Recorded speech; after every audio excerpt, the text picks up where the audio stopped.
টেন্টের বাইরে তখন একটা ছায়া মূর্তি ঘুরে বেড়াচ্ছে। সেটা কোনো মানুষ নয়, আমি পরিষ্কার চিনতে পারলাম। কুকুরের মাথাওয়ালা একটা ছায়া মূর্তি। কবরের দেওয়ালে খোদাই করা এমনই একটা মূর্তি দেখেছিলাম। আক্ষরিক অর্থে আমাদের রক্ত তখন বরফের মতন শীতল হয়ে উঠল। বাবা, কি ভয়ঙ্কর! প্রচণ্ডভাবে এগিয়ে যেতে গিয়ে বিড়বিড় করে বলল পোয়ারো, শিয়ালের মাথাওয়ালা মূর্তিটা যেন উত্থানরত আত্মার ঈশ্বর। হয়তো কেউ আমাদের ধোঁকা দিতে চাইছে। চিৎকার করে উঠল ডক্টর টটসুইল। পরক্ষণে উঠে দাঁড়ালো সে। তার দু চোখে মুঠো মুঠো ঘৃণা ঝরে পড়ছিল।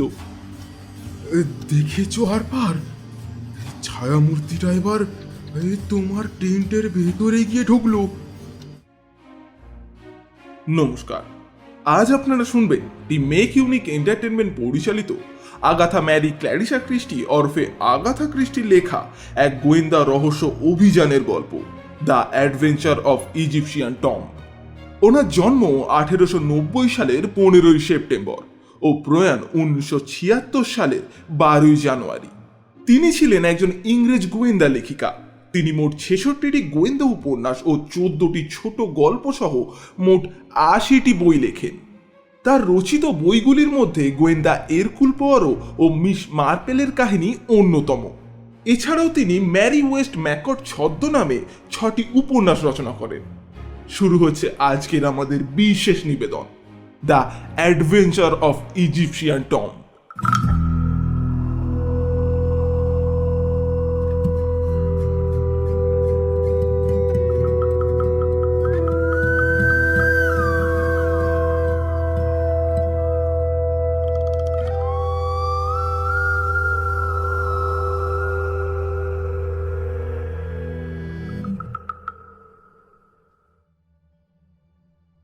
রোমাঞ্চকর ও নাটকীয় অনেক অভিযানে পোয়ারোর সাথী হয়েছি আমি।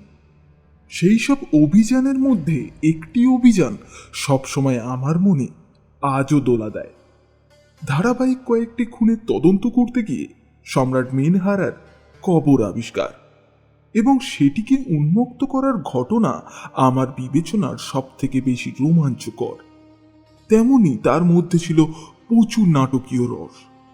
লর্ড কার্নেল ভান, স্যার জন উইলার্ড আর নিউ ইয়র্কের মিস্টার ব্রেবনার আবিষ্কার করেছিলেন তুতেন আমেরের কবর।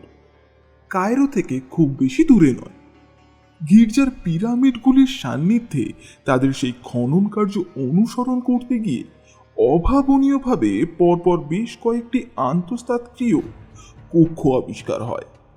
সেই সবগুলি আবিষ্কারের ফলে সব থেকে বড় কৌতূহলী, বড় আগ্রহ হল সম্রাট মেনহারার কবরকে ঘিরে। অষ্টম বংশে সেই সব ছায়াবৃত্ত সম্রাটদের মধ্যে তিনি ছিলেন একজন। যখন প্রাচীন সাম্রাজ্য পতনের মুখে, সেই যুগের সম্পর্কে কম খবরই জানা ছিল। সংবাদপত্রগুলোতেও সেই অভূতপূর্ণ আবিষ্কারের বর্ণনা বিস্তারিতভাবে প্রকাশিত হতে দেখা যায়। এই আবিষ্কার জনসাধারণের মনে দারুণভাবে আলোড়ন সৃষ্টি করে। এরই মধ্যে হঠাৎ স্যার জন উইলার্ড হার্ট ফেল করে মারা গেলেন। অনুভূতিপ্রবণ সংবাদপত্রগুলি উঁচিয়েছিল। হঠাৎ স্যার উইলার্ডের মৃত্যুর সুযোগ নিয়ে তারা তাদের কাগজে প্রাচীন কুসংস্কারের কাহিনীগুলি নতুন করে ভেদে বসে, কুসংস্কার আচ্ছন্ন মানুষের মনে সুড়সুড়ি দেওয়ার জন্য। সেই সব কাহিনীগুলোর সঙ্গে কয়েকজন ইজিপশিয়ান খাজানিদের দুর্ভাগ্য জড়িয়েছিল। ব্রিটিশ মিউজিয়ামে সেই প্রাচীন মৃত বিজড়িত মমি, যা এতদিন চাপা পড়েছিল, এবার নতুন উদ্যমে খবরের কাগজগুলোর কবর খোঁড়ার মতন অভিযান চালাতে তৎপর হয়ে উঠল। ওইদিকে মিউজিয়াম কর্তৃপক্ষ সেই সব সত্য মিথ্যা মেশানো খবরগুলি সরাসরি অস্বীকার করল। কিন্তু তার সত্ত্বেও সেই সব কাহিনীগুলি ও গল্পগুলি সর্বত্র জনপ্রিয় হতে দেখা গেল।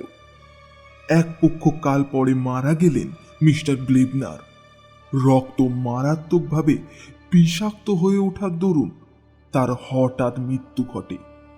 শুধু তাই নয়, কয়েকদিন পর নিউ ইয়র্কে তার ভাইপো নিজেকে গুলিবিদ্ধ করে।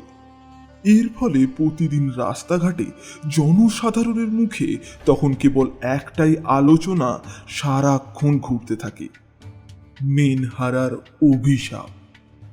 ইজিপ্টের সেই মৃত ব্যক্তির জাদুকরী ক্ষমতার কথা নতুন উদ্যমে প্রচারিত হতে থাকে। তারপরে মৃত প্রত্নতত্ত্ববিদের বিধবা পত্নী লেডি বুইলারের কাছ থেকে একটা সংক্ষিপ্ত নোট পেল পোয়ারো। তিনি তাকে তার স্ক্যানিংটন স্কোয়ারের বাড়িতে তাকে দেখা করতে বলেছেন।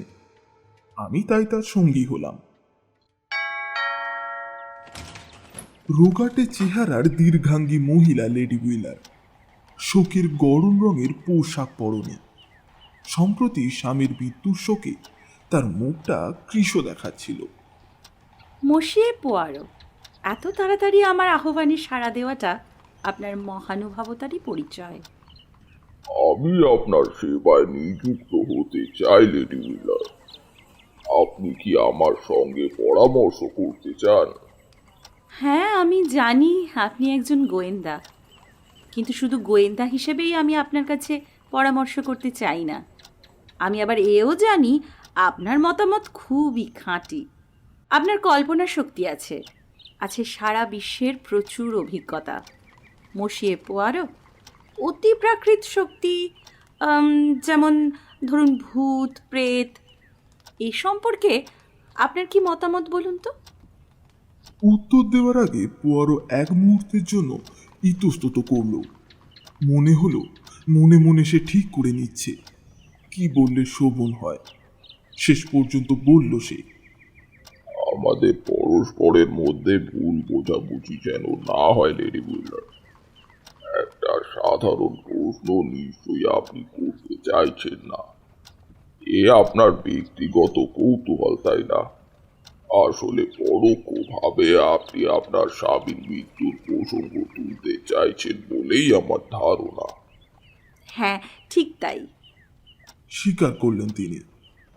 তার মৃত্যুর পারিপার্শ্বিকতা আমাকে দিয়ে আপনি তদন্ত করাতে চাইছেন, এই তো? সংবাদপত্রগুলো ঠিক কী পরিমাণ অনর্থক বকবক করলো, আর এর মধ্যে কতখানি ঘটনাই বা জড়িয়ে আছে, আমার জন্য আপনাকে দিয়ে আমি সেটা যাচাই করিয়ে নিতে চাই। তিনটে মৃত্যু, বুঝতেই পারছেন মশিয়ে পোয়ারো। এক হিসেবে প্রতিটি মৃত্যুর পেছনেই একটা না একটা ব্যাখ্যা খুঁজে পাওয়া যায়, কিন্তু তিনটে মৃত্যু একসঙ্গে ভাবতে গেলে অবশ্যই মনে হয় এর মধ্যে যেন অবিশ্বাস্য রকমের মিল রয়ে গেছে একটার সঙ্গে আরেকটার। আর একটা দিক লক্ষ্য করতে হবে, কবরটা আবিষ্কারের 1 মাসের মধ্যে তিনটি হঠাৎ মৃত্যুর ঘটনা ঘটে গেল। হয়তো নিহাতি কুসংস্কারাচ্ছন্ন, হয়তো সেটা অতীতের কোনো অভিশাপও হতে পারে, যা আমাদের আধুনিক বিজ্ঞানের পরিপন্থী শুধু নয়, ঘটনাগুলো এমনভাবে ঘটে গেছে যা কেউ স্বপ্নেও ভাবতে পারবে না। ঘটনাগুলো ঘটনা হিসেবেই থেকে যায়, কিন্তু তিনটি মৃত্যুই শেষ কথা নয়। এখন আপনার আশঙ্কা কার জন্য? আমার ছেলের জন্য।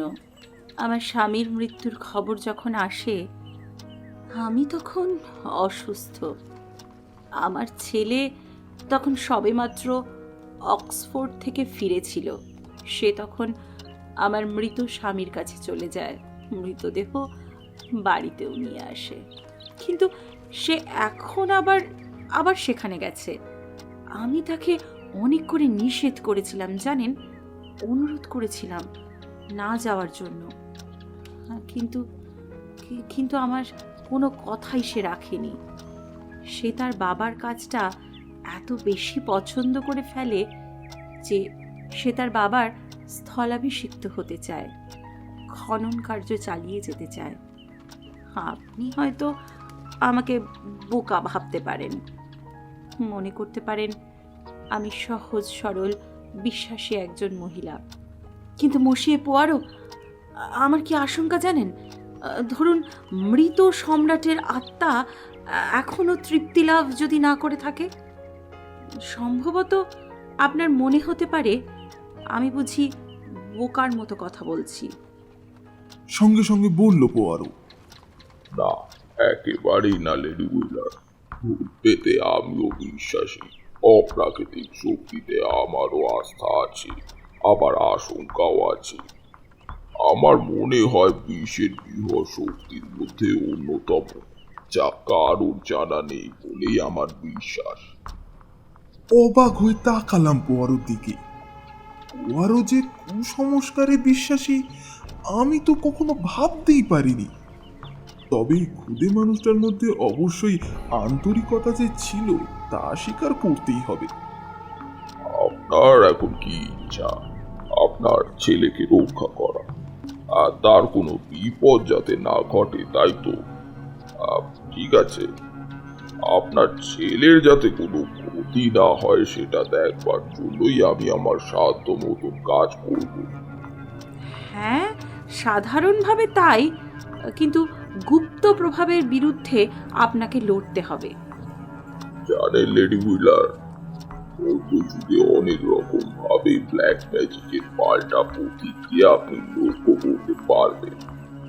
সম্ভবত আমাদের আধুনিক বিজ্ঞানের থেকেও অনেক বেশি কিছু তারা জানত।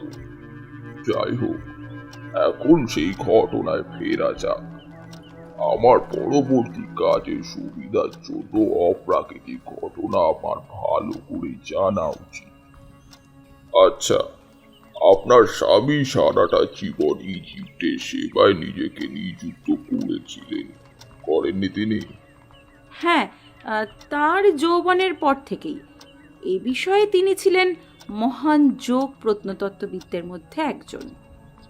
কিন্তু আমি জানি মিস্টার প্লেবনাথ ছিলেন শখের প্রত্নতত্ত্ববিদ। খবরটা কি সত্যি? হ্যাঁ, একেবারে খাঁটি সত্যি। তিনি ছিলেন অত্যন্ত ধনী লোক। অর্থের কোনো চিন্তা ছিল না। নিজের খুশি মতন যখন তখন শখ করে যে কোনো বিষয় নিয়ে কাজ করতেন। এ এক ছেলে মানুষই ছাড়া আর কি বলা যেতে পারে বলুন? আমার স্বামী তাকে ইজিপ্টোলজিতে আগ্রহী করে তোলে, আর তার সেই অগাধ অর্থভাণ্ডারের সাহায্য পেয়েই খনন কার্য চালিয়ে যাওয়া সম্ভব হয়েছিল। আর তার ভাইপো, তার পছন্দের ব্যাপারে আপনি কি জানেন বলুন? সে কি আদপেও দলের মধ্যে ছিল? আমি তা মনে করি না। সত্যি কথা বলতে কি জানেন, খবরের কাগজে তার মৃত্যুর খবর দেখার আগে পর্যন্ত তার অস্তিত্বের কথা আমি কখনো জানতাম না। আমার মনে হয় না তার ও মিস্টার ব্লেইবনারের মধ্যে আদৌ কোনো ঘনিষ্ঠতা ছিল, আর তার যে কোনো আত্মীয় ছিল কখনো তিনি তা প্রকাশ করেননি। দলে আর কারা সদস্য ছিল? ব্রিটিশ মিউজিয়ামের জুনিয়র অফিসার ডক্টর টসউইল, নিউ ইয়র্কের মেট্রোপলিটনের মিউজিয়ামের মিস্টার স্লেইডার, এক তরুণ আমেরিকান, সেক্রেটারি ডক্টর অ্যাম্বেসার, এরা সবাই আমার স্বামীর অভিযানের সাথী হয়েছিলেন তাদের পেশাদারি ক্ষমতায়। আর ছিল আমার স্বামীর এক অনুগত পরিচয়ের স্থানীয় লোক, তার নাম হাসান। সেই তরুণ আমেরিকান ছেলেটির নাম আপনার মনে আছে? আমার যতদূর মনে হয় হারপার, তবে আমি নিশ্চিত নই। আমি জানি মিস্টার ব্লেইবনারের সঙ্গে বেশি দিন ছিল না। সে যাই হোক, দারুণ আমোদে যুবক ছিল সে। আপনাকে অনেক ধন্যবাদ লেডি হুইলার। আর কিছু জানার আছে? এই মুহূর্তে কিছুই নয়। ব্যাপারটা এখন আপনি আমার হাতে ছেড়ে দিন। আমি আপনাকে কথা দিচ্ছি, মানবতার খাতিরে আমি আপনার ছেলের সব রকম নিরাপত্তার ব্যবস্থা করব। পোয়ারোর কথায় আশ্বাস পাবার মতন তেমন কিছু ছিল না। লক্ষ্য করলাম তার কথা শুনে লেডি হুইলার যেন পিছিয়ে গেলেন। তবু সঙ্গে সঙ্গে এ কথাও বলা যায় যে পোয়ারো তার আশঙ্কা একেবারেই উড়িয়ে দিল না, কিংবা অবিশ্বাসও করল না। তার ধারণা সেই আশ্বাসেই হয়তো তিনি একটু স্বস্তি পেতে পারেন। এইদিকে পোয়ারোর স্বভাব আমি খুব ভালো করেই জানি, আর আমার সেই অভিজ্ঞতা থেকে আমার বিশ্বাস হয় না এত গভীরভাবে কুসংস্কার আচ্ছন্ন হতে পারে সে। বাড়ির দিকে রওনা হতে গিয়ে এই প্রসঙ্গে আমি তার সঙ্গে মোকাবিলা করার প্রচেষ্টা করলাম। তাকে খুবই গম্ভীর ও আন্তরিক বলে মনে হলো। এই মুহূর্তে তুমি কি ভাবছো আমি জানি হেস্টিংস। হ্যাঁ, এইসব জিনিসে আমি বিশ্বাস করি। অপ্রাকৃতিক শক্তি ভয়ঙ্কর, অবশ্য তুমি সেটা ছোট করে দেখতে পারো না। তাই ব্যাপারে আমরা কি করতে যাচ্ছি তা তো বলবে। ভালো প্রশ্ন করেছো হেস্টিংস। শুরু করার আগে তরুণ মিস্টার প্লেবনারের মৃত্যুর বিস্তারিত খবরটা জানানোর জন্য আমরা নিউ ইয়র্কে একটা তারবার্তা পাঠাবো। কথা মতন তার বার্তা পাঠালো সে। উত্তরটা ছিল বিস্তারিত ও মূল্যবান। বেশ কয়েক বছর ধরে আর্থিক অভাবে টানাপোড়েন চলছিল যুবক গ্লেবনারের। বছর 2 আগে নিউ ইয়র্কে ফিরে আসে সে। সেখানে তার আর্থিক অবস্থার আরো অবনতি ঘটতে থাকে। সেই সব থেকেই একটা উল্লেখযোগ্য ঘটনা আমার মনকে দোলা দেয়। সেটা হলো সম্প্রতি একটা মোটা টাকা ধার পেতে সমর্থ হয় সে। সেই টাকাটা ইজিপ্টে যাওয়ার পথ সুগম করে দেয়। সেখানে আমার একজন ভালো বন্ধু আছে, তার কাছ থেকে আমি ধার পেতে পারি, সেটা বলেছিল সে। যাই হোক, সেখানে তার পরিকল্পনা মার খায়, তাই নিউ ইয়র্কে ফিরে আসতে হয় তাকে।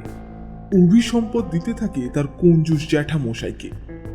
তবে তার মতে তার জ্যাঠামশাইয়ের স্বভাব হলো মৃত ব্যক্তির জঞ্জালের দায়িত্ব তিনি নেবেন, কিন্তু নিজের বংশের ভাইপোর জন্য কোনো মাথা ব্যথা নেই। ইজিপ্টে তার বসবাস করার সময় স্যার জন উইলার্ডের মৃত্যু হয়। নিউ ইয়র্কে তার জীবন আরো বেশি রকম খারাপ হতে থাকে। তারপর হঠাৎ একদিন কোনো রকম সতর্ক না করেই আত্মহত্যা করে বসে সে। তার মৃতদেহর পাশে একটা চিঠি রেখে যায় সে। সেই চিঠিতে লেখা উক্তিগুলি রীতিমতো কৌতূহলী খোরাক যোগায়। মনে হলো তীব্র অনুশোচনা নিয়ে চিঠিগুলো লিখে থাকবে সে। নিজেকে কুষ্ঠবাদীর মতন সম্পূর্ণ বহির্জাগতিক মানুষ বলে উল্লেখ করেছে। সবশেষে সেই কারণেই তার বেঁচে থাকার থেকে মরে যাওয়াটাই শ্রেয়। একটা ছায়াবৃত তথ্য আমার মস্তিষ্কে ঘোরাফেরা করছিল। বহু বহু যুগ আগে একজন মৃত সম্রাটের প্রতিহিংসা নেয়ার কাহিনী। সত্যি আমি কখনো বিশ্বাস করি না। এখন আমি অনেক অপরাধ অনুষ্ঠিত হতে দেখছি। ধরা যাক এই যুক্তি তার জ্যাঠামশাইকে এই জগৎ থেকে সরিয়ে দেওয়ার সিদ্ধান্ত নিয়ে থাকবে, বিশেষ করে বিষ খাইয়ে। ভুলক্রমে তার জ্যাঠামশাইয়ের বদলে স্যার জন উইলার্ড সেই মারাত্মক বিষ সেবন করে থাকবে। এরপর যুবকটি নিউ ইয়র্কে ফিরে আসে। তারপর তার অপরাধও তাকে তাড়িয়ে নিয়ে যায় সেখানে। তারপর তার জ্যাঠামশাইয়ের মৃত্যুর খবর আসে তার কাছে। সে তখন উপলব্ধি করে তার সেই অপরাধ কিরকম অপ্রয়োজনীয় ছিল, আর সেই অনুতাপেই আত্মহত্যা করে বসে সে। আমি এই ধারণাটা পোয়ারোর কাছে খুলে বলি। পোয়ারো তাতে আগ্রহ বোধ করে। তোমার ভাবনা অকপটে স্বীকার করেছো। নিঃসন্দেহে এক অসাধারণ বিশ্লেষণ হতো, আর এটা সত্যিও বটে। কিন্তু কবরের মারাত্মক প্রভাবের কথা তুমি এড়িয়ে গেছো বন্ধু। কাঁধ ঝাঁকিয়ে আমি বললাম, তুমি কি এখনো মনে করো এর মধ্যে কোনো প্রভাব থাকতে পারে? অনেক অনেক প্রভাব থাকতে পারে, আর সেটা আবিষ্কার করার জন্যই আমি আগামীকাল ইজিপ্টের উদ্দেশ্যে রওনা দিচ্ছি। কি? আমি অবাক হয়ে চিৎকার করলাম। হ্যাঁ, সেই রকমই আমি বলেছি। পোয়ারোর মুখে আত্মসচেতনতার অভিব্যক্তি ফুটে উঠতে দেখা গেল। তারপর গভীর আর্তনাদ করে বলল, ওহো, সমুদ্র! ঘৃণা ঘৃণা! সমুদ্রের কথা ভাবছো তুমি?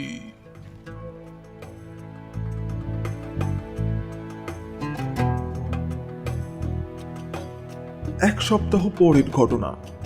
আমাদের পায়ের তলায় ধূসর মরুভূমি আর সোনালী বালির প্রান্তর। মাথার উপর তেতে ওঠা সূর্য।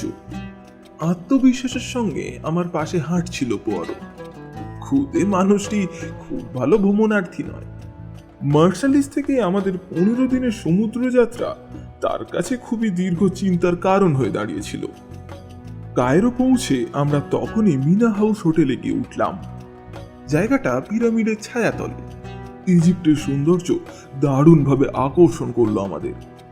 তার পোশাক লন্ডনের অনুরূপের সঙ্গে করে পকেটে নিয়ে এসেছিল পোশাক পরিষ্কার করার একটা ব্রাশ। মরুভূমির দেশে ধুলোবালির সঙ্গে যুদ্ধ করতে হবে তাকে। আর আমার বুট জোড়া? আমার দিকে তীক্ষ্ণ দৃষ্টিতে তাকিয়ে সে বলল, এইগুলি দিকে নজর রেখো এক্সটিন, বিশেষ করে এই ধরনের চামড়া তৈরি জুতো। সেইগুলি কিরকম চকচকে দেখছো তো? দেখো, জুতোর ভেতরে বালি ঢুকে গেছে, যা খুবই কষ্টদায়ক আর বাইরেটা চোখের দৃষ্টির পক্ষে ক্ষতিকর। আর সূর্যের প্রখর তাপে আমার কোপটাও কেমন নরম হয়ে যাচ্ছে। বড় ফিংসের দিকে তাকিয়ে দেখো, মাথাটা মানবীর আর দেহটা সিংহবাহিনীর মতন। আমি এর মধ্যে একটা রহস্যের গন্ধ অনুভব করছি। এর সঙ্গে এর সৌন্দর্যেরও তারিফ করতে হয়। আমার কথাটা বোধ হয় মনোপ্রুত হলো না পোয়ারো। অসহিষ্ণুভাবে বলল সে, এর জন্য বাতাস কিরকম ভারী হয়ে উঠেছে দেখছো না? বাতাসে কেমন যেন একটু অখুশি ভাব। আর কেনই বা হবে না? অপরিচ্ছন্ন ফ্যাশনে অর্ধেক ঢাকা। আহ, এই অভিশপ্ত বালি! এখন এসো তো, ব্লেজিয়ামেও প্রচুর বালি। আমি তাকে স্মরণ করিয়ে দিলাম। তবে ব্রুসেলসে নয়। পাল্টা জবাব দিল পোয়ারো। পিরামিডের দিকে তাকিয়ে কি যেন ভাবলো সে। এ কথা সত্য যে ওগুলো শক্ত ও জ্যামিতিক আকারে, কিন্তু ওগুলোর ওপরের স্তর অসমতল ও অপ্রতিকর। আর তাল গাছগুলো আমার একেবারেই পছন্দ নয়। এমনকি গাছগুলো সারিবদ্ধভাবেও রোপণ করা হয়নি। আমি তার বিলাপ সংক্ষেপ করার জন্য প্রসঙ্গটাকে বদল করে তাকে বললাম, ক্যাম্পের উদ্দেশ্যে আমাদের এখনই যাত্রা শুরু করা উচিত। সেখানে গিয়ে উটের পিঠে চড়তে হবে। জন্তুগুলো হাঁটু গেড়ে আমাদের অপেক্ষা করছে, কখন গিয়ে আমরা তাদের পিঠে চড়ব। তাদের তত্ত্বাবধানে আছে কিশোর বংশের চিতরা, আর তাদের সর্দার একজন দোভাষী, অনর্গল কথা বলতে পারে, পুরো বাকপটু। একটা উটের পিঠে পোয়ারো উঠে বসলো। দৃশ্যটি এড়িয়ে গেলাম কেন কে জানে। আমাকে দেখলে হয়তো তার চাপা বেদনা ফেটে পড়তে পারে। তার শুরু গোনানি আর বিলাপ দিয়ে আর একটা বেশ বিরাট চিৎকার।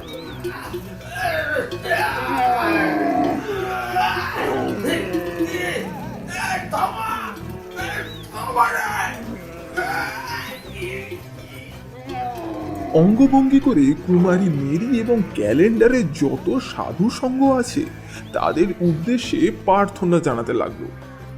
অবশেষে ক্লান্ত ও পরিশ্রান্ত হয়ে উটের পিঠ থেকে যখন সে নামলো, তখন তার গোটা শরীর খুবই ক্লান্ত এবং কুঁকড়ে গেছে। তবে আমাকে স্বীকার করতেই হবে, দুলকি চালে উটের পিঠে চড়াটা নবগতদের কাছে ঠাট্টা নয়। বেশ কয়েকদিন আমাদের দেহটা শক্ত হয়েই রইল। অবশেষে খনির গর্তগুলোর কাছে গিয়ে দাঁড়ালাম।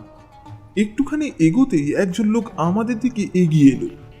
রোদে পোড়া চেহারা, ধূসর দাড়ি ভর্তি মুখ, পরনে সাদা পোশাক, মাথায় হেলমেট। আমাদের সঙ্গে দেখা করতে এলো সে। আপনারাই কি মসিয়ে পোয়ারো আর হেস্টিংস? আমরা আপনাদের তারবার্তা যথাসময়ই পেয়েছিলাম, কিন্তু কায়রোয় কেউ আপনাদের অভ্যর্থনা জানানোর জন্য যেতে না পারায় আমি অত্যন্ত দুঃখিত। এখানে একটা অভাবনীয় ঘটনা ঘটে যাওয়ার জন্য আমাদের সব পরিকল্পনা একেবারে বানচাল হয়ে যায়। পোয়ারোর মুখটা ফ্যাকাশে হয়ে গেল। আবার কারো মৃত্যু হলো নাকি? জোরে জোরে নিঃশ্বাস নিতে থাকলো সে। হ্যাঁ, স্যার গাই উইলার্ড! আমি চিৎকার করে উঠলাম। না ক্যাপ্টেন হেস্টিংস, আমার একজন আমেরিকান সহকর্মী, মিস্টার স্নাইডার। মৃত্যুর কারণ জানতে চাইল পোয়ারো। টিটেনাস। হঠাৎ আমার মনে হলো কোনো অদ্ভুত শক্তি আমার দেহ থেকে সমস্ত রক্ত বুঝি শুষে বার করে নিল। আমার দেহটা ফ্যাকাশে সাদা হয়ে গেছে। আমার মনে হলো আমার চারপাশে অদ্ভুত, অস্পষ্ট এবং ভয়ঙ্কর প্রচ্ছাদনের আবহাওয়া বিরাজ করছে। একটা ভয়ঙ্কর দুশ্চিন্তা আমাকে পঙ্গু করে দিচ্ছিল। আমি যদি আমি যদি এর পরবর্তী শিকার হই। ওহ, কি ভয়ঙ্কর! নিচু গলায় আক্ষেপ করে উঠল পোয়ারো। এ আমি কিছুতেই বুঝে উঠতে পারছি না। এ যে অত্যন্ত ভয়াবহ। আম, বলুন টর্সওয়েল, কিটেনা সেই মৃত্যু, এতে কোনো সন্দেহ নেই তো? আমার বিশ্বাস হয় না, তবে আমার থেকে ভালো বলতে পারবেন ডক্টর অ্যামেসার। আহ, তা তো বটেই, কিন্তু আপনি ডাক্তার নন। না, আমার নাম টসউইল। তাহলে লেডি হুইলারের বর্ণনা অনুযায়ী সেই ব্রিটিশ বিশেষজ্ঞ ব্রিটিশ মিউজিয়ামের একজন ছোটখাটো অফিসার এমন একটা কিছু ছিল। আর সঙ্গে সঙ্গে লোকটার সম্পর্কে গুরুত্ব এবং দৃঢ় মনোভাব কল্পনা করে নিতে ইচ্ছা করলো আমার। আপনারা যদি আমার সঙ্গে আসেন। ডক্টর টর্সউইল তার কথায় জোর টেনে বলতে থাকলেন। আমি আপনাদের স্যার গাই হুইলারের কাছে নিয়ে যাব। আপনারা এলেই তাকে খবর দেওয়ার কথা আছে। তিনি আপনাদের জন্য খুবই উদ্বিগ্ন হয়ে অপেক্ষা করছেন। ক্যাম্পে একটা বিরাট টেন্টের কাছে নিয়ে গেল সে আমাদের। তাঁবুর প্রবেশপথের পর্দাটা তুলে ধরতেই আমরা ভেতরে প্রবেশ করলাম। ভেতরে 3টি লোক বসেছিলেন। বলল টর্সউইল। স্যার গাই, মসিয়ে পোয়ারো আর ক্যাপ্টেন হেস্টিংস পৌঁছে গেছেন। তাদের মধ্যে বয়সে তরুণ যুবকটি সঙ্গে সঙ্গে লাফিয়ে উঠে আমাদের দিকে এগিয়ে এলো সংবর্ধনা জানানোর জন্য। তার স্বভাবে কেমন যেন একটা আবেগপ্রবণ ভাব লক্ষ্য করলাম। এই ব্যাপারে তার মায়ের কথা মনে পড়ে গেল। আমাদের মতন এতটা রোদে পোড়া চেহারা নয়, তবে তার চোখ দুটো বসে গেছে। এর ফলে তার বয়স 22 বছরের যুবকের থেকে যেন অনেকটাই বেশি বয়সের মনে হচ্ছে। সে যে ভয়ঙ্কর মানসিক চাপে ভুগছে সেটা স্পষ্ট। সে তার দুজন সঙ্গীর সঙ্গে আমাদের পরিচয় করিয়ে দিল। ডক্টর অ্যামেস, বছর 30 বয়স, চুলে ধূসর পাক ধরতে শুরু করেছে। আর মিস্টার সেক্রেটারি হারপার, সুন্দর চেহারা যুবক, চোখে হান্ড্রিমার চশমা। কয়েক মিনিট অনুসরণ করলাম তাকে। স্যার গাই এবং অ্যামিসারের সঙ্গে আমরা বসে রইলাম। স্যার গাই বললেন, মসিয়ে পোয়ারো, দয়া করে আপনি যা যা জানতে চান জিজ্ঞাসা করুন। পরপর কয়েকটা বিপর্যয় হয়ে যাওয়ার পর আমরা ভীষণ বিহুবল হয়ে পড়েছিলাম। একটার সঙ্গে আরেকটার মিল ছাড়া তো অন্য কিছু হতে পারে না। দেখে মনে হচ্ছে দিশেহারা হয়ে পড়েছে সে। তার কথাগুলো তেমন বিশ্বাসযোগ্য নয়। লক্ষ্য করলাম তাকে নিবিষ্ট মনে নিরীক্ষণ করছে পোয়ারো। আচ্ছা স্যার গাই, আপনি কি আপনার অন্তর থেকে এই কাজটা করছেন? নেহাতি কি ঘটেছে কিংবা কি ঘটতে যাচ্ছে সেটা কোনো ব্যাপার নয়, কাজ ঠিক চলে যাচ্ছে এই রকমই একটা ধারণা নিয়ে আপনি মনস্থির করতে পারেন। এবার ডাক্তারের দিকে ফিরে তাকালো পোয়ারো। এই ব্যাপারে আপনি কি বলতে চান ডক্টর? বেশ, আমার মতামত জানতে চান? অলসভাবে টেনে টেনে বলল সে। কাজ ছেড়ে আমি চলে যেতে চাই না। তার কথায় বিশেষভাবে নজর দিচ্ছে পোয়ারো। তাহলে আমরা এখন যে পরিস্থিতিতে আছি তার পর্যালোচনা করে দেখতে হয়। আচ্ছা ডাক্তার, স্নাইডারের মৃত্যু ঠিক কখন হয়েছিল বলতে পারবেন? 3 দিন আগে। তার মৃত্যু যে টিটেনাসি হয়েছিল আপনি তা নিশ্চিত? হ্যাঁ, সম্পূর্ণভাবে। এই যেমন ধরুন তার মৃত্যু স্টিগনিন বিষে বিষাক্ত হওয়া দরুন হয়নি তো? না মসিয়ে পড়ো, আমি বুঝতে পারছি আপনি কি বলতে চাইছেন, কিন্তু এটা একটা পরিষ্কার টিটেনাসের কেস। অ্যান্টি সিরাম ইঞ্জেকশন আপনি দেননি? অবশ্যই আমরা দিয়েছি। শুকনো গলায় বলল ডাক্তার। তাকে বাঁচানোর জন্য সব রকম চেষ্টাই আমরা করেছি। অ্যান্টি সিরাম কি আপনার কাছেই আছে? না, আমরা সেটা কায়রো থেকে সংগ্রহ করে নিয়ে আসি। মিস্টার ব্রেভনার টিটেনাসে মারা যান, এই ব্যাপারে কি আপনি নিশ্চিত? হ্যাঁ, সম্পূর্ণভাবে। তার বুড়ো আঙুলটা কেটে যায়, পরে সেটা থেকে সেপ্টিকে দাঁড়ায়। যে কোনো সাধারণ মানুষও বলে দিতে পারে তার মৃত্যুর কারণ টিটেনাস জনিত। তবে আমি জোর গলা দিয়ে বলতে পারি এই দুটি কেস সম্পূর্ণ ভিন্ন ধরনের। তাহলে এই 4 জনের মৃত্যু সবগুলি ভিন্ন ভিন্ন মৃত্যু। একজন হার্ট ফেল করে, একজনের রক্ত বিষাক্ত হয়ে, একজন আত্মহত্যা করেছে, আর শেষজন টিটেনাসে। ঠিক তাই মসিয়ে পড়ো। আচ্ছা, আপনি কি একেবারেই নিশ্চিত যে এই 4টি মৃত্যুর একটার সঙ্গে আর একটার কোনো মিল নেই? আমি আপনার কথাটা ঠিক বুঝতে পারলাম না। ঠিক আছে, আমি আপনাকে সহজভাবেই বুঝিয়ে দিচ্ছি। এই 4টে ব্যক্তি একসঙ্গে কি এমন কোনো কাজই করেনি যার জন্য মৃত সম্রাট মেনহারার আত্মার অসম্মান হতে পারে? অবাক চোখে স্থির দৃষ্টিতে পোয়ারোর দিকে তাকিয়ে রইল ডাক্তার। মসিয়ে পড়ো, আপনি সুস্থ স্বাভাবিক অবস্থায় কথাটা বলেছেন তো? আপনি নিশ্চয়ই এ ধরনের বোকা বোকা কথায় বিশ্বাসী নন। এ একেবারে তথ্যজ্ঞানের মতো কথাবার্তা। রাগে উত্তেজনায় ফেটে পড়ল স্যার গায়ে। পোয়ারো স্থির, অবিচল। তার মধ্যে কোনো ভাবান্তরই লক্ষ্য করা গেল না। তার সবুজ বেড়ালের মতন চোখ দুটি কেবলই পিটপিট করতে থাকলো। অতএব আপনি তাহলে এইসব বিশ্বাস করেন না ডাক্তার? না স্যার, আমি বিশ্বাস করি না। জোর দিয়ে বলল ডাক্তার। আমি একজন বৈজ্ঞানিক, বিজ্ঞান যা শিক্ষা দেয় কেবল আমি সেটাই বিশ্বাস করি। তাহলে কি প্রাচীন ইজিপ্টে বিজ্ঞান বলতে কিছুই ছিল না? নরম গলায় জিজ্ঞাসা করলো পোয়ারো।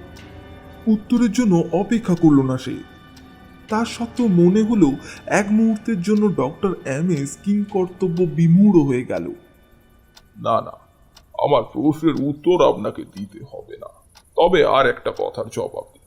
এখানকার স্থানীয় লোকেরা কে কি ভাবে? বলল ডক্টর এমএস। আমার ধারণা গ্রামবাসীরা যেখানে তাদের মাথা ঠিক রাখতে পারে না, স্থানীয় অধিবাসীরা তাদের থেকে খুব বেশি পিছিয়ে থাকতে পারে না। আমি স্বীকার করছি আপনার কথা মতো তারা ক্রমশ আতঙ্কগ্রস্ত হয়ে পড়েছে দিনের পর দিন, কিন্তু এর কোনো কারণ নেই। আমি একটু অবাকই হচ্ছি। পোয়ারো তার অবাক হওয়ার নির্দিষ্ট কারণ ব্যাখ্যা করল না। সামনের দিকে ঝুঁকে পড়ল স্যার গায়ে। নিশ্চয়। তার কথায় অবিশ্বাস ধ্বনিত হতে দেখা যায়। আপনি সেটা বিশ্বাস করতে পারেন না, কিন্তু জিনিসটা একেবারেই অবাস্তব। আপনি যদি সেরকম কিছু ভেবে থাকেন তাহলে প্রাচীন যুগ সম্পর্কে আপনি কিছুই জানতে পারবেন না। উত্তর দেওয়ার জন্য পোয়ারো তার পকেট থেকে একটা ছোট বই বার করল। পুরনো কাপড়ে মোড়া বই। বইটি মেলে ধরতেই নামটা দেখতে পেলাম, the magic of the Egyptians and Chaldeans. তারপরে ঘুরে দাঁড়িয়ে লাফিয়ে লাফিয়ে টেন্টের দিকে ঢুকলো। স্থির চোখে আমার দিকে তাকিয়ে রইল ডাক্তার।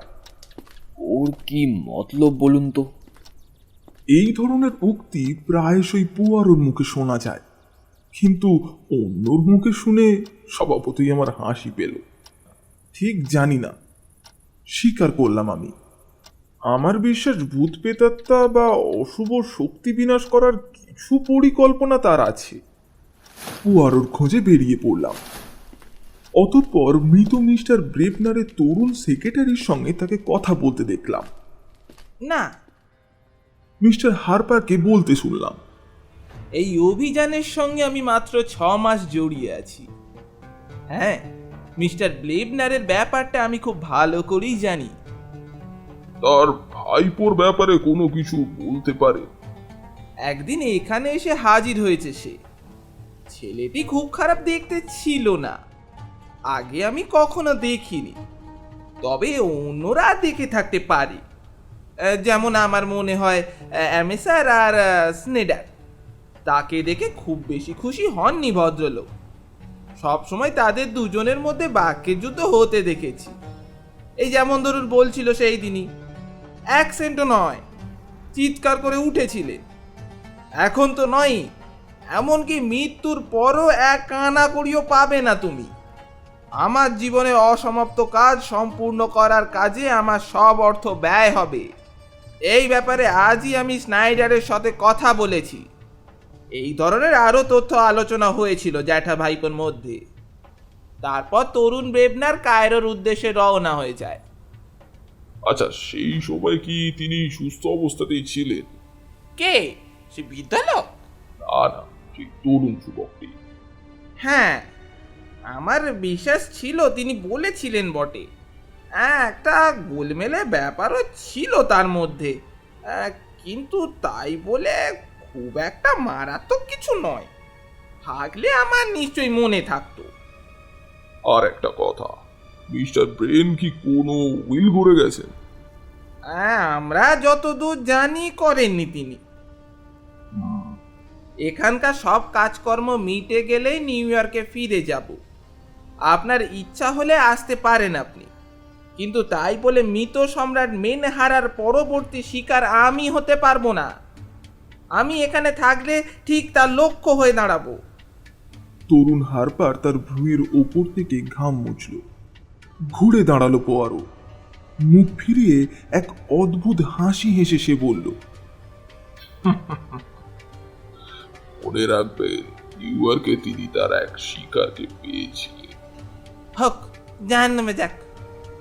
জোর করেই বলল তাকে। একটু বিচলিত বলেই মনে হলো। ঘাবড়ে গেছে ছেলে। আমার কাছে সরে এসে বলল পোয়ারো। কথাটা সে বেশ চিন্তা করেই বলল। সূর্যের সেই সীমায় এসে পৌঁছেছে ছেলেটি, একেবারে শেষ সীমায়। কেমন যেন কৌতূহল হলো আমার। চকিতে একবার পোয়ারোর দিকে তাকালাম, কিন্তু তার হেয়ালি ভরা হাসি দেখে কিছুই বুঝতে পারলাম না।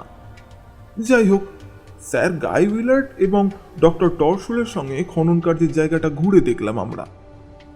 ময়ূরপ্রাপ্ত জিনিসগুলি আগেই কায়রোয় সরিয়ে ফেলা হয়েছিল, তবে কবরে অবস্থিত জিনিসগুলি কম আকর্ষণীয় নয়। তরুণ ব্রেবনারের উৎসাহ অবশ্যই ছিল, কিন্তু লক্ষ্য করলাম তার আচরণ যেন কেমন একটু অস্বাভাবিক এবং বিচলিত, যা সে কোনো রকমভাবে চেষ্টা করেই ধরে রাখতে পারছিল না। আমাদের জন্য নির্দিষ্ট টেন্টে ফিরে এসে নৈশভোজে যাওয়ার আগে সবেমাত্র হাত মুখ ধোয়ার জন্য বাইরে বেরোতে যাব। ঠিক সেই সময় প্রবেশপথের সামনে একজন দীর্ঘদেহী কৃষ্ণবর্ণ লোককে দাঁড়িয়ে থাকতে দেখলাম। তার পরনে সাদা রঙের টিলা, হাঁটুর নিচে পর্যন্ত অঙ্গরক্ষা, মুখে স্মিত হাসি।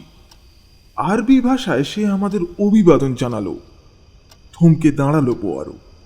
তুমি হাসান না? মৃত স্যার উইলার্ডের পরিচারক। আদা, স্যার জনের সেবা করেছি, আর এখন তার ছেলের সেবা করছি। আমাদের দিকে এক পা এগিয়ে নিচু গলায় বলল সে। ওরা বলেছিলেন আপনি নাকি খুব জ্ঞানী ব্যক্তি, অশুভ আত্মা নিয়ে প্রচুর গবেষণা করেছেন। আমার তরুণ মনিবকে এখান থেকে চলে যেতে দিন। এখানে আমাদের চারিপাশে আকাশে বাতাসে অশুভ শক্তি ছড়িয়ে আছে। তারপর সে আমাদের উত্তরের অপেক্ষা না করে সপাটে লাফিয়ে দ্রুত প্রস্থান করল। আকাশে বাতাসে অশুভ শক্তি, বিড়বিড় করে বলল পোয়ারো। আমাদের নৈশভোজ খুব একটা আরামদায়ক হলো না। মন তখন দারুণ বিক্ষিপ্ত। কখন আবার কি হয়, কে আবার সেই অশুভ শক্তির শিকার হয়ে যায়, এই চিন্তায় আমাদের সারা মন তখন আনচান করছে। এরই মাঝে ইজিপ্টের প্রাচীন সভ্যতার সম্পর্কে টানা বক্তৃতা দিয়ে গেল সে। এক সময় আমরা বিশ্রাম নেওয়ার জন্য প্রস্তুত হতে যাচ্ছি, সেই সময় পোয়ারোর হাতে চাপ দিয়ে স্যার গায়ে সামনের দিকে আঙুল দেখিয়ে তার দৃষ্টি আকর্ষণ করলো। টেন্টের বাইরে তখন একটা ছায়া মূর্তি ঘুরে বেড়াচ্ছে। সে সেটা কোনো মানুষ নয়। আমি পরিষ্কার চিনতে পারলাম, কুকুরের মাথাওয়ালা একটা ছায়া মূর্তি। কবরের দেওয়ালে খোদাই করা এমনই একটা মূর্তি দেখেছিলাম। আক্ষরিক অর্থে আমাদের রক্ত তখন বরফের মতন শীতল হয়ে উঠল। বাবা, কি ভয়ঙ্কর! প্রচণ্ডভাবে এগিয়ে যেতে গিয়ে বিড়বিড় করে বলল পোয়ারো, শিয়ালের মাথাওয়ালা মূর্তিটা যেন প্রস্থানরত আত্মার ঈশ্বর। হয়তো কেউ আমাদের ধোঁকা দিতে চাইছে। চিৎকার করে উঠল ডক্টর টটসুইল। পরক্ষণে উঠে দাঁড়ালো সে। তার দু চোখে মুঠো মুঠো ঘৃণা ঝরে পড়ছিল। দেখেছো আর পার, ছায়া মূর্তিটা এবার তোমার টেন্টের ভেতরে গিয়ে ঢুকলো। বিড়বিড় করে বলল স্যার গাই। তার মুখটা ভয়ঙ্কর শুকনো দেখাচ্ছিল। না, পোয়ারো তার মাথা দুলিয়ে বলল। সন্দেহ চোখে তাঁবুর দিকে তাকালো ডাক্তার। তারপরে টর্চউইলের কথা পুনরাবৃত্ত করে বলল, কেউ আমাদের ধোকা দিতে চাইছে। আসুন, এক্ষুনি আমার লোকটাকে হাতে নাতে ধরে ফেলবো। দারুণ উৎসাহ নিয়ে সেই ছায়ামূর্তি অনুসরণ করার জন্য ছুটে গেল সে। আমি তাকে অনুসরণ করলাম, কিন্তু কাছে গিয়ে দেখলাম সেই পথ দিয়ে কোনো জীবন্ত মানুষ বা কোনো পেট চলে যাওয়ার চিহ্ন নেই। বিক্ষিপ্ত মন নিয়ে আমরা ফিরে এলাম। এদিকে পোয়ারো তখন দ্বিগুণ উৎসাহের সঙ্গে নিজের নিরাপত্তার জন্য কাজ করে নিচ্ছিল আপন খেয়ালে। আমাদের টেন্টের সামনে বালির ওপর বিভিন্ন আঁকাঝোঁকা করতে দেখলাম তাকে। দেখে বুঝতে পারলাম তার আঁকার বিষয় 5টা তারা খচিত পেন্টাগন। এই ছবিটির পুনরাবৃত্ত করল সে। সেই সঙ্গে পোয়ারো তার স্বভাবসুলভ ভঙ্গিতে ডাইনি এবং সাধারণ জাদুবিদ্যার প্রসঙ্গে এলোমেলোভাবে বিস্তার দিতে যাচ্ছিল। অল্প বিস্তার সবাই তার কথা মন দিয়ে শুনলেও ডক্টরকে প্রচণ্ডভাবে উত্তেজিত হয়ে উঠতে দেখলাম। আমার পাশেই দাঁড়িয়েছিল সে। আমার উদ্দেশ্যে বলে উঠল সে, এসব একেবারে আজে বাজে কথা। আর প্রলোভ বকছেন স্যার। লোকটি একেবারে নির্ভেজাল প্রলোভ বকছে। লোকটি জুয়া চোর। মধ্যযুগীয় কুসংস্কার প্রাপ্ত প্রাচীন ইজিপ্টের বিশ্বাসের মধ্যে তফাৎ কি তা জানেই না। আমি কখনো এমন খিচুড়ি মার্কা অভজ্ঞতার কথা শুনিনি, আর সহজেই বিশ্বাস করে এমন লোকও দেখিনি। উত্তেজিত বিশেষজ্ঞকে আমি শান্ত করলাম। তারপর টেন্টে পোয়ারোর সঙ্গে মিলিত হলাম। আমার বন্ধুটির চোখ দুটি খুশিতে জলজল করে উঠছিল। এখন আমরা শান্তিতে ঘুমাতে পারি। খুশিতে উপচে পড়ছিল সে।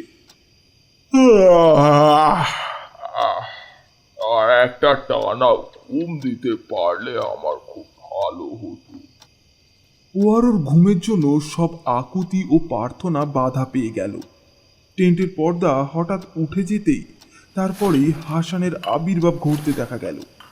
তার হাতে ধুমায়িত কাপ। সেটা সে পোয়ারোর দিকে এগিয়ে দিল। ক্যামাইল চা, এক ধরনের সুরা বিশেষ, তার খুবই প্রিয়। হাসানকে ধন্যবাদ জানিয়ে সে আমার জন্য 1 কাপ বলতেই আমি সঙ্গে সঙ্গে তা প্রত্যাখ্যান করে দিতেই সে টেন্ট ছেড়ে চলে গেল। সামনে আমরা আবার দুজন ছাড়া তৃতীয় কোনো ব্যক্তি টেন্টে রইল না। টেন্টের দরজার সামনে মরুভূমি দেখতে দেখতে পোশাক বদল করলাম। চমৎকার জায়গা, চিৎকার করে বললাম। আর কাজটাও চমৎকার, দারুণ আকর্ষণ বোধ করছি আমি। এই মরুভূমির জীবন, এই যে নিরুদ্দেশ হয়ে যাওয়া ও সভ্যতার পাঠস্থানে বসে অনুসন্ধান চালানো, ও আরো তুমিও নিশ্চয়ই রোমাঞ্চ অনুভব করবে। এর উত্তর আমি পেলাম না। একটু বিরক্ত হয়ে ঘুরে দাঁড়ালাম। আমার সেই বিরক্তিভাব দ্রুত বদলে গিয়ে চিন্তার কারণ হয়ে উঠল। গেটের ওপর পোয়ারোকে পড়ে থাকতে দেখলাম। তার মুখটা ভয়ঙ্করভাবে বিকৃত। তার পাশে একটা খালি কাপ পড়ে থাকতে দেখা গেল। দ্রুত আমি তার পাশে ছুটে গেলাম। তারপর তেমনই দ্রুত পায়ে টেন্ট থেকে বেরিয়ে ক্যাম্প পেরিয়ে ডক্টর এমএসআরের টেন্টের দিকে ছুটে গেলাম। Doctor MSR! আমি চিৎকার করে উঠলাম, এক্ষুনি চলুন। কি ব্যাপার? পাজামা পরিহিত অবস্থায় টেন্টের বাইরে এসে ডক্টর এমএসআর জিজ্ঞাসা করলেন, হ্যাঁ আমার বন্ধু অসুস্থ, মৃত্যু পথযাত্রী, ক্যামাইল চা পান করেছিল সে। হাসানকে ক্যাম্প ছেড়ে যেতে দেবেন না। বিদ্যুৎ চমকের মতন আমাদের টেন্টে ঢুকে এলো ডক্টর। যে অবস্থায় দেখে গিয়েছিলাম ঠিক তেমনই চৌকির ওপর পড়ে আছে পোয়ারো। হায় ভগবান! চিৎকার করে উঠল ডক্টর এমএসআর। যেন জোর জবরদস্তি ওর উপর বল প্রয়োগ করা। আপনি আপনি কি যেন বললেন? তিনি তিনি কি ধরনের পানীয় খেয়েছিলেন বলুন তো? এই বলেই শূন্য কাপটাকে হাতে তুলে নিলেন তিনি। আমি কিন্তু খাইনি। একটা শান্ত কণ্ঠস্বর ভেসে এলো পেছন থেকে। বিস্মিত হয়ে ঘুরে দাঁড়ালাম আমরা। ততক্ষণে বিছানায় উঠে বসেছিল পোয়ারো। হাসছিল সে। আমি ওই চা খাইনি। নম্র স্বরে বলল সে। আমার বন্ধু যখন রাতে শোবার বর্ণনা দিচ্ছিল আমি তখন সেটা ঢালার সুযোগ পাই, তবে গলায় নয়, একটা ছোট বোতলে। ওই ছোট বোতলটা যাবে রাসায়নিক বিশ্লেষণের জন্য, ঠিক কিনা? ডাক্তার হঠাৎ চলে যাওয়ার জন্য পা বাড়াতেই পোয়ারো আবার বলে উঠল, একজন বিচক্ষণ ব্যক্তি হওয়ার দরুন আপনি নিশ্চয়ই বুঝতে পারবেন সংঘর্ষের কোনো সুরাহা হয় না। আপনাকে ডেকে আনার সময় হেস্টিংসের অনুপস্থিতিতে সেই বোতলটাকে নিরাপদ জায়গায় লুকিয়ে রাখার যথেষ্টই সময় পেয়েছিলাম। হেস্টিংস, তাড়াতাড়ি ধরো ওকে। পোয়ারোকে আমি ভুল বুঝেছিলাম। আমি তো আমার বন্ধুকে বাঁচাতে গিয়েছিলাম। একরকম ছুটেই ডাক্তারের সামনে গিয়ে দাঁড়ালাম, কিন্তু ডাক্তারের দ্রুত নড়ে চড়ে ওঠার অন্য এক মানে ছিল। সে তার হাতটাকে নিজের মুখের কাছে তুলে ধরল। একটা তীব্র রাসায়নিক গন্ধে ভরে গেল বাতাস। মুহূর্তের সামনের দিকে ঝুঁকে পড়ে শেষ পর্যন্ত মাটির ওপর লুটিয়ে পড়ল সে। আরো একটা শিকার, গভীর গলায় বলল পোয়ারো। তবে সম্ভবত এটাই শেষ, আর এটাই সব থেকে ভালো উপায়। ওর মাথায় তিনটে শুধু খুন গজগজ করছিল একই সময়। শেষমেশ নিজের চালে নিজেই ধরা দিল। Doctor MSR! বোকার মতন চিৎকার করে উঠলাম। কিন্তু কিন্তু আমি তো জানতাম তুমি ছিলে ভূত প্রেতের বিশ্বাসী। কি ছিলে না? তুমি আমায় ভুল বুঝেছ হেস্টিংস। আমি বোঝাতে চেয়েছিলাম ভয়ঙ্কর কুসংস্কারে আমি বিশ্বাসী। অপ্রাকৃতিক শক্তির জন্য এইসব লাগাতার মৃত্যু ঘটে যাবে, এটা যদি একবার মানুষের মনে গেঁথে দেওয়া যায় তাহলে প্রকাশ্য দিবালোকে কাউকে তুমি ছুরিবিদ্ধ করে হত্যা করে অনায়াসেই সেই মৃত্যুটাকে অপ্রাকৃতিক শক্তির ঘাড়ে চাপিয়ে দিতে পারো। কোনো অসুবিধাই হবে না তাতে তোমার। শুরু থেকেই আমার সন্দেহ ছিল এই সহজাত ধরনের সুযোগটা নিয়েছে একজন লোক। আমার ধারণা স্যার জন উইলার্ডের মৃত্যুর পর থেকেই তার মাথায় আসে সঙ্গে সঙ্গে অপ্রাকৃতিক শক্তির জোশ চড়ে যায়। আমার যতদূর ধারণা স্যার জোরের মৃত্যুতে কেউই লাভবান হবে না, তবে মিস্টার ব্রেভনারের ব্যাপারটা ভিন্ন ধরনের। তিনি ছিলেন প্রচুর সম্পত্তির মালিক। ইউরোপ থেকে যেসব খবর সংগ্রহ করেছি তার মধ্যে অনেকগুলি তথ্যপূর্ণ। শুরুতেই দেখা যাচ্ছে তরুণ ব্রেভনার ছিলেন ইজিপ্টে তার একজন বন্ধুর কাছে। সে প্রচুর অর্থ ধার হিসাবে পেতে পারে। একটু মাথা ঘামালেই দেখা যাবে বন্ধু বলতে সে তার জ্যাঠামশাইকেই বুঝিয়েছিল।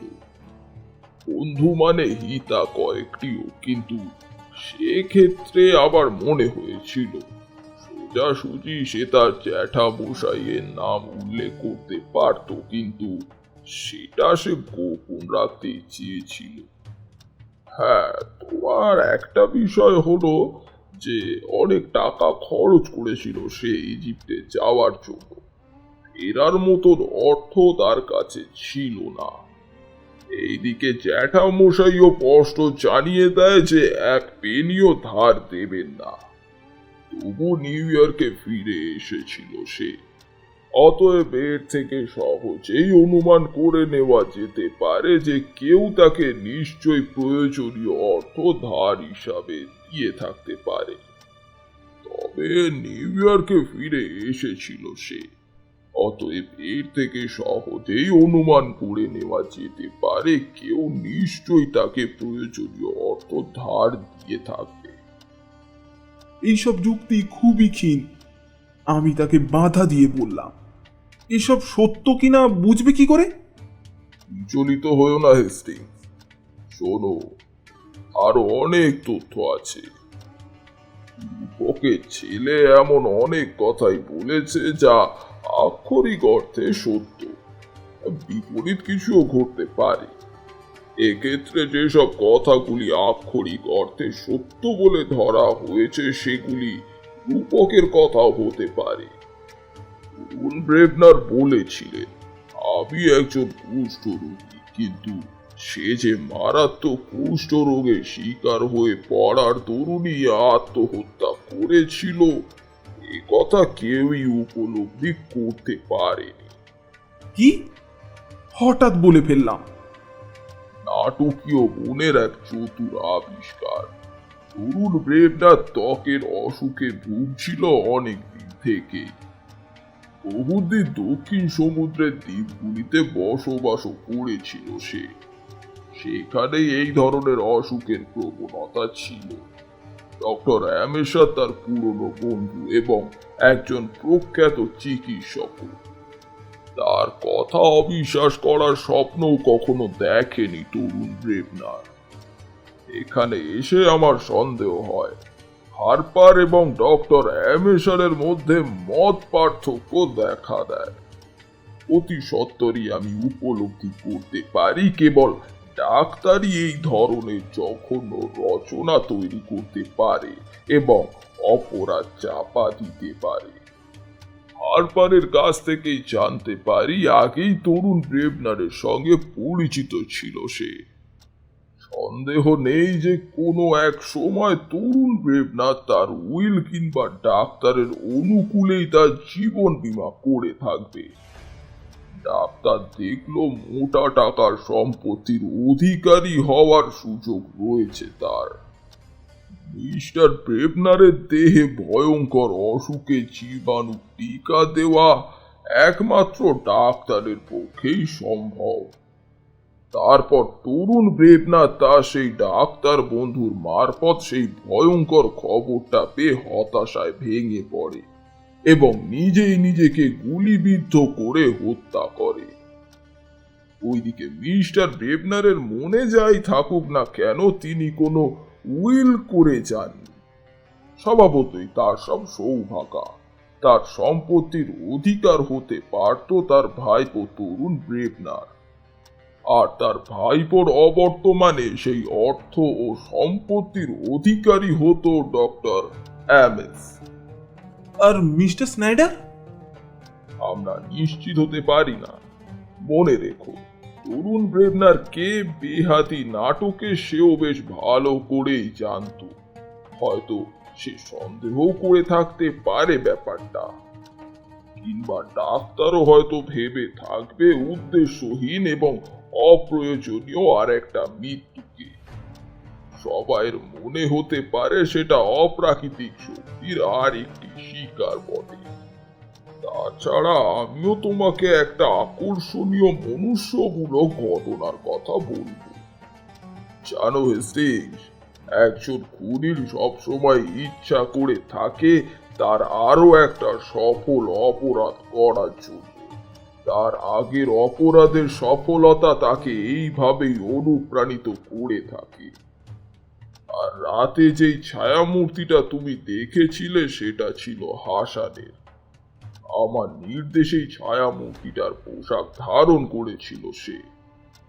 আমি চেয়েছিলাম এইভাবেই ডাক্তারকে ভয় দেখানোর জন্য, কিন্তু দেখা গেল অপ্রাকৃতিক শক্তি দেখিয়ে তাকে ভয় দেখানো যাবে না। তা করতে হলে অন্য কোনো পথ ধরতে হবে, তা আমার মনে হয়েছিল। অতি প্রাকৃতিক শক্তিতে আমার বিশ্বাস পুরোপুরি গ্রহণ করতে পারেনি সে। তার জন্য আমি যেই ছোটখাটো নাটকের অবতারণা করেছিলাম সেটা তাকে ঠকাতে পারেনি। আমার তখন সন্দেহ হয় আমি তার পরবর্তী শিকার হতে যাচ্ছি, কিন্তু তার সেই নাটকীয় ইচ্ছা সত্ত্বেও আমার ক্ষুদ্র ক্ষুদ্র স্নায়ু কোষগুলি এখনো প্রচন্ড গরমে এবং পায়ের নিচে তপ্ত বালি স্পর্শে একেবারেই অকেজো হয়ে যায়নি।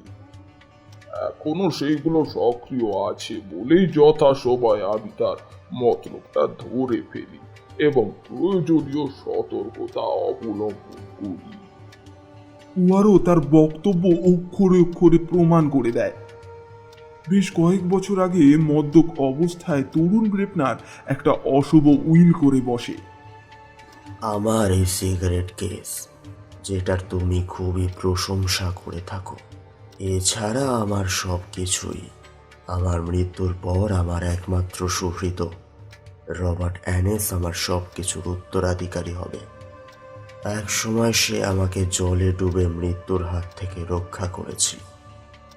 আমার এই উইল তারই কৃতজ্ঞতা স্বরূপ। যতদূর সম্ভব এই কেসটা ধামাচাপা পড়ে যায়, আর সম্রাট মেনহারারের কবর খননের প্রতিহিংসা নেবার প্রসঙ্গটাও সেই সব স্মরণীয় ধারাবাহিক মৃত্যু নিয়ে আজও জনসাধারণ আলোচনা করে থাকে।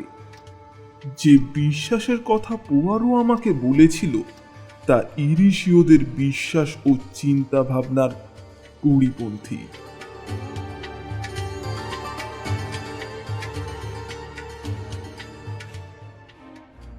আজ আপনারা শুনলেন টিম মেক ইউনিক এন্টারটেনমেন্ট পরিচালিত আগাথা ক্রিস্টির রচিত the adventure of Egyptian tomb.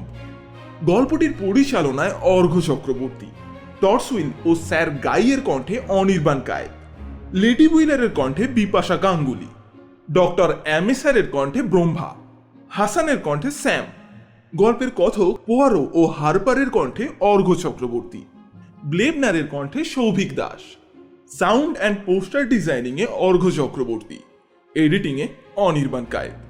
গল্পটি যদি আপনাদের ভালো লেগে থাকে তাহলে লাইক, শেয়ার, সাবস্ক্রাইব ও নোটিফিকেশন বেলটি অন করতে একদমই ভুলবেন না, এবং আপনাদের মতামত ও ভালোবাসা কমেন্ট সেকশনে অবশ্যই জানাবেন। আজকের মতন বিদায়। আগামী শুক্রবার টিম মেক ইউনিক এন্টারটেনমেন্ট আপনাদের জন্য আরও একটি নতুন ও রোমাঞ্চকর গল্প নিয়ে হাজির হচ্ছে। ততক্ষণ পর্যন্ত ভালো থাকুন, সুস্থ থাকুন।